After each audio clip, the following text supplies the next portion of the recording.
गुरवे गौरचन्द्राय राधिकायस्तदालये कृष्णाय कृष्णभक्ताय तद्भक्ताय नमो नमः।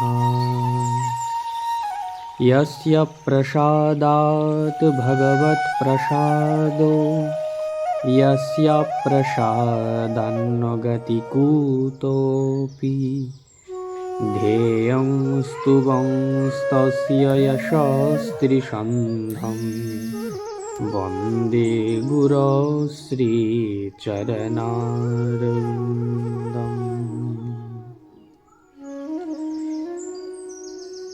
ঐকান্তিক বার্তালাপে আপনাদের সকলকে সুস্বাগত। শ্রী শ্রী গৌরনিত্যানন্দ তথা শ্রী রূপ সনাতন আদি আচার্যপাদগণের আনুগত্যকে পাথেয় করে অবলম্বন করে আমরা পারমার্থিক কল্যাণের প্রচেষ্টায় সেবা, শরণাগতি, প্রেম, এমনকি মহাজনের দ্বারা উপদিষ্ট যে সমস্ত জন্মজয়ন্তী আদি ব্রতোৎসব, সেই ব্রতোৎসবের মহামহিমা অবগত হতে নিষ্ঠাপরায়ণ চিত্তে সে সমস্ত ব্রতোপবাসগুলির যে মর্যাদা, সেই মর্যাদা রক্ষা করবার প্রচেষ্টায় জ্ঞান অর্জন মানসে আমরা সামনে সমাগত শ্রী শ্রী অদ্বৈত আচার্য প্রভুর জন্মজয়ন্তী মহামহোৎসবের সমারাধনা তিথি উপলক্ষে ওনার জীবন চরিত্র সুধার যে লীলা সমুদ্রের এক কণা নখাগ্রে স্পর্শনের বা নখাগ্রের দ্বারা স্পর্শ করবার নিমিত্তে বা জন্যে আমরা ওনার মহিমা আস্বাদন করছিলাম। আমরা ওনার বিশেষ করে মহাবিষ্ণুর অবতার রূপে স্বয়ং অদ্বৈত আচার্যের নাভাগর্ভে আগমনের যে হেতু বা কারণ, সে প্রসঙ্গ আমরা শ্রবণ করেছি। জন্মের বা শুভ আবির্ভাবের মাঙ্গলিক ক্রিয়াকর্ম আদি সমাপন হয়েছেন। এরপরে আমাদের ঈশান নাগর তিনি অদ্বৈত প্রকাশ গ্রন্থে শ্রী শ্রী অদ্বৈত আচার্য প্রভুর যে পরবর্তী লীলা, সে প্রসঙ্গ আলোচনা করছেন। আমরা এরপরে দেখতে পাই যেখানে লাউর পরগনা নবাগ্রামে মাঙ্গলিক মহামহোৎসব সমাপন হয়েছেন, লাউর ধামকে রত্নাকর বলতেও দ্বিধাবোধ করেননি গ্রন্থকার। আর একাধিক কারণেও লাউর ধাম গৌরমণ্ডলের যে অন্যতম লীলাস্থলী, অদ্বৈত আচার্যের লীলাস্থলী, সে বিষয়ে আমরা নিঃসন্দেহে বলতে পারি। কেননা পূর্ববঙ্গের এই লাউর ধাম নবাগ্রাম আমাদের গৌর পাইয়ে দিয়েছেন, এ কথা সর্বজনবিদিত, সর্বজনস্বীকৃত। লাউর ধাম, সেখানে থেকেই ভক্তি প্রদীপ, নাম প্রেমের প্রদীপ গৌর দেশবাসী ভক্তগণ প্রাপ্ত হয়ে তাদের হৃদয়কে করেছিলেন সমালোকিত। আর বাস্তবিক পক্ষেও সেটা রত্নাকর। নবাগ্রামের প্রত্যেকটি রজকণায় ঠাকুর অদ্বৈতের যে বাল্যলীলা মাধুরী, তাতে যে অন্তর্নিহিত আছে, যার দর্শনে স্পর্শনে অতীব সুখের অনুভব হয়। ঠাকুর অদ্বৈত আমাদের প্রতি প্রসন্ন হন। ওনার শ্রীরাতুল চরণে আমাদের অনন্ত প্রণিপাত।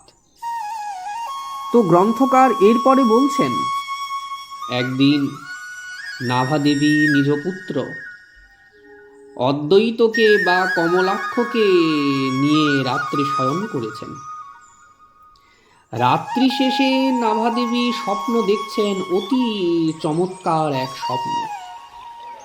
স্বপ্নে দেখছেন যে স্বয়ং অদ্বৈত বা কমলাক্ষ চতুর্ভুজ শঙ্খ চক্র গদা পদ্মধর, শুক্লবর্ণ মহাবিষ্ণু, তিনি যেন দেব অগোচর।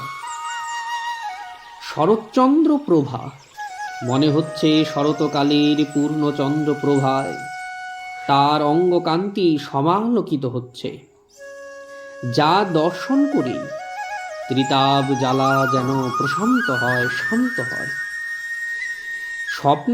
স্বপ্নেই বা স্বপ্নযোগেই নাভাদেবী তিনি প্রণত হলেন, প্রণাম করলেন নিজ ইষ্টকে সামনে দেখে। চরণ স্পর্শ করে চরণোদক পান করতে ইচ্ছা প্রকাশ করলেন তিনি। কিন্তু প্রভু বললেন, তুমি জননী বা তুমি আমার আরাধ্য। কিন্তু নাভাদেবী বললেন, তুমি জগৎগুরু, তুমি সদাশিব, তুমি সমস্ত জীবে ঘটে ঘটে আছো, তুমি জগতের মূল, তুমি মাতা, তুমি পিতা, তুমি স্বয়ং মহাবিষ্ণু। আমি তোমার পদামৃত চরণামৃত পান করে ধন্য কৃতকৃতার্থ হতে চাই। প্রভু বললেন, ওইছে বাত কভু না কহিবা, এমন বাত কখনো বলবে না। তোমার যদি আমার চরণামৃত পানের দ্বারা তীর্থে স্নানের অবগাহনের বা স্নানের ফল লাভ করার ইচ্ছা থাকে, তাহলে আমি তোমাকে সর্বতীর্থে অবশ্য স্নান করাবো। এই অদ্ভুত স্বপ্ন দেখছিলেন রাত্রে নাভাদেবী। সকালে জেগে উঠে নাভাদেবী তিনি বিষ্ণু স্মরণ করলেন, কি আশ্চর্য রাত্রি স্বপ্ন দেখলাম। কিন্তু কাউকে বলতে পারছিলেন না স্বপ্নের এই কথা। শেষে নাভানন্দন জিজ্ঞাসা করলেন, মা, তুমি কি কোনো স্বপ্ন দেখেছ? মা বললেন, তেমন কিছু নয় পুত্র।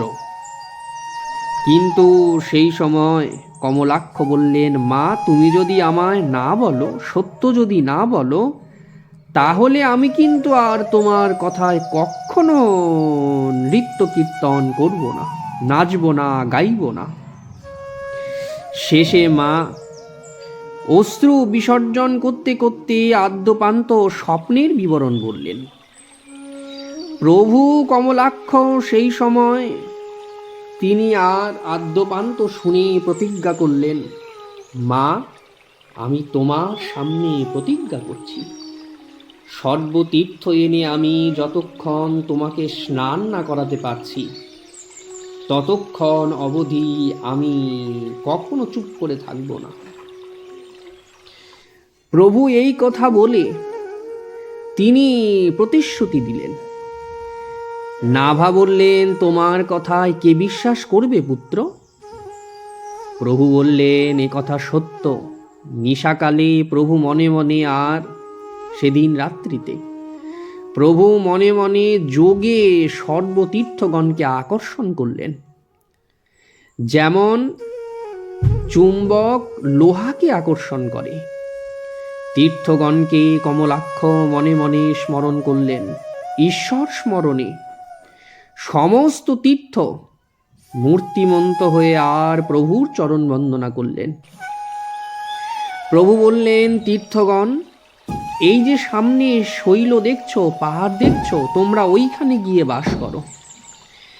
প্রভু বললেন যে মধু কৃষ্ণা ত্রয়োদশী, অর্থাৎ চৈত্র মাসের কৃষ্ণা ত্রয়োদশী যোগে সকলে তোমরা আমার কাছে পণ করো যে তোমরা প্রতি বৎসর এই মধু কৃষ্ণা ত্রয়োদশী বা চৈত্র কৃষ্ণা ত্রয়োদশীতে তোমরা এখানে উপস্থিত হবে। তোমরা প্রতিজ্ঞা করো। তীর্থগণ তারা সকলে সেদিন প্রতিজ্ঞা করেছিলেন। এই হচ্ছে সেই পনতীর্থ। অদ্যাপিও সেই লাউর পরগনায় পনতীর্থের স্নান হয়ে আসছেন তৎকালীন সময় থেকে।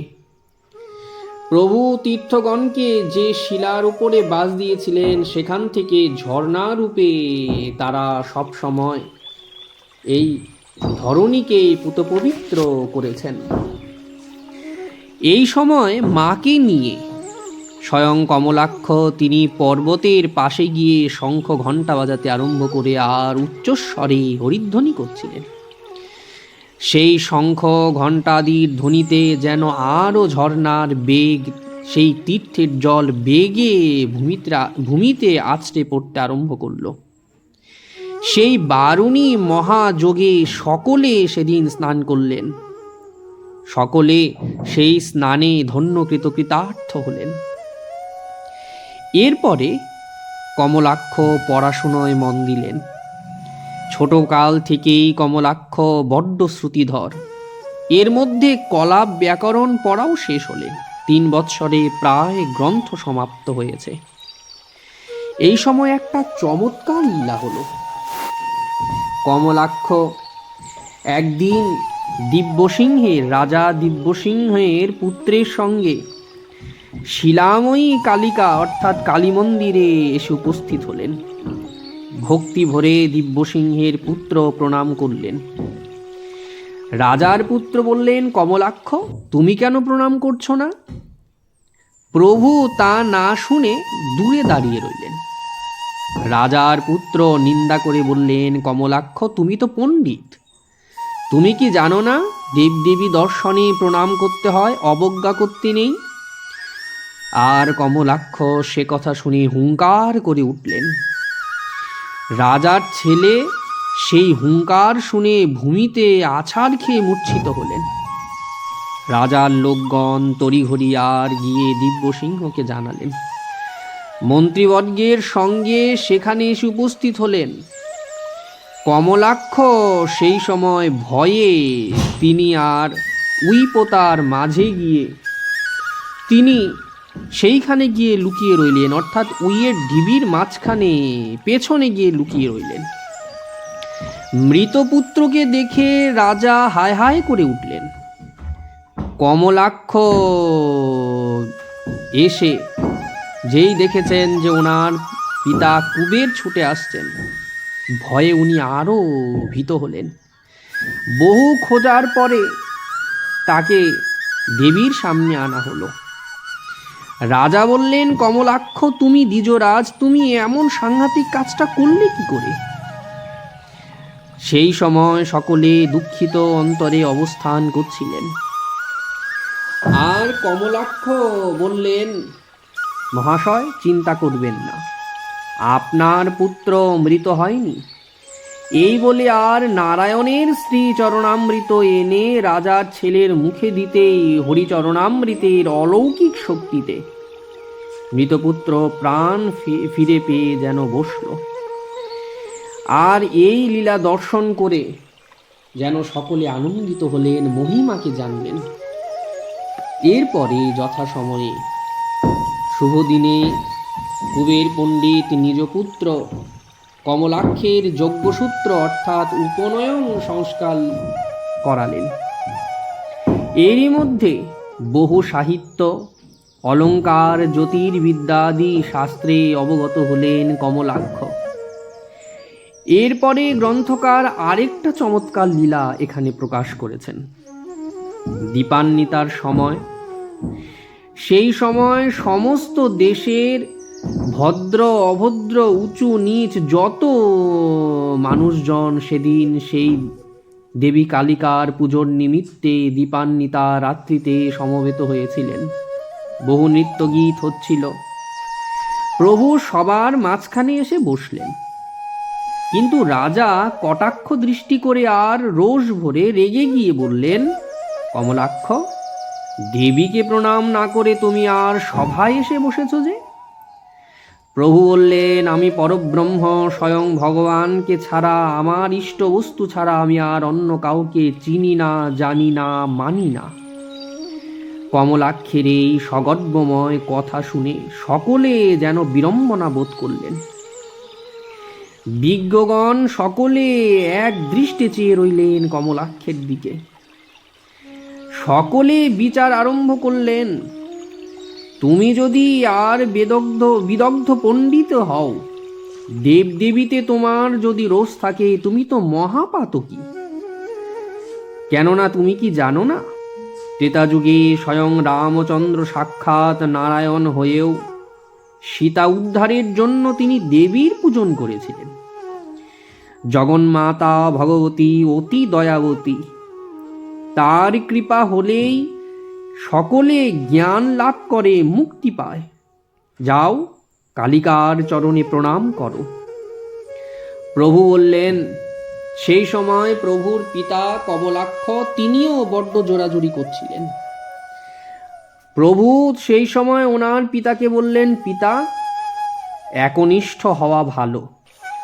ভক্তিতে যে একনিষ্ঠ না হয় তার বহু দোষ হয়। যখন জানা গেছে যে বৃক্ষমূলে জল ঢাললেই সব বৃক্ষ সতেজ হয়, তখন শাখা পল্লবে জল ঢেলে কি লাভ? যখন সমস্ত দেবদেবীর মূল শ্রীনারায়ণ, তখন বিষ্ণুমায়া ভগবতী বহিরঙ্গা মায়া শক্তিকে কেন বা আমি পুজো করব, কেন বা আমি প্রণাম করব?